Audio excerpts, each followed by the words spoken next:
जातीबाहेरच्या मुलाशी प्रेम केलं म्हणून एका 17 वर्षीय तरुणीची 300 फूट दरीत ढकलून हत्या करण्यात आल्याचा संतापजनक प्रकार समोर आलाय। संभाजीनगरच्या वाळूज परिसरातील तिसगाव शिवारात ही थरारक घटना घडली आहे। ऋषिकेश शेरकर असं आरोपीचं नाव असून पोलिसांनी त्याला अटक करत घटनेचा तपास सुरू केलाय। आंतरजातीय विवाह न करण्यासाठी भाऊ बहिणीला गळ घालत होता। तिला समजावण्यासाठीच आरोपी भाऊ तरुणीला डोंगरावर घेऊन गेला, परंतु तिथं वाद विकोपाला गेल्यानंतर ऋषिकेशने आपल्याच बहिणीला 300 फूट दरीत ढकलून दिलं। त्यानंतर जखमी झालेल्या तरुणीचा घटनास्थळीच मृत्यू झालाय।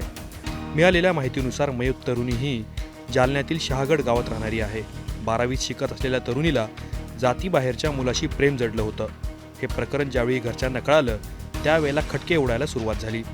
शेरकर कुटुंबियांनी आधी आपल्या मुलीला समजावण्याचा प्रयत्न केला, परंतु ती ऐकण्यास तयार नसल्याने कुटुंबियांनी तिला संभाजीनगरातील चुलत्याकडे पाठवून दिलं। घरी चुलता, चुलती आणि चुलत भाऊ राहत असल्यामुळं तरुणीला प्रियकराशी संपर्क करता येत नव्हता।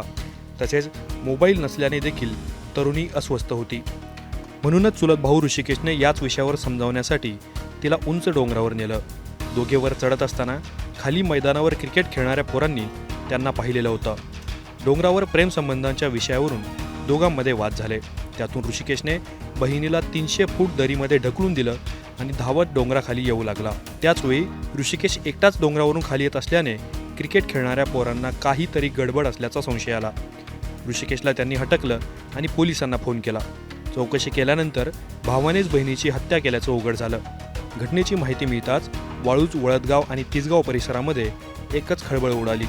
शिवारातील नागरिकांनी घटनास्थळी मोठी गर्दी केल्याचं पाहायला मिळालं। 17 वर्षीय बहिणीचा जीव घेणारा आरोपी ऋषिकेश हा गुन्हेगारी पार्श्वभूमीचा आहे।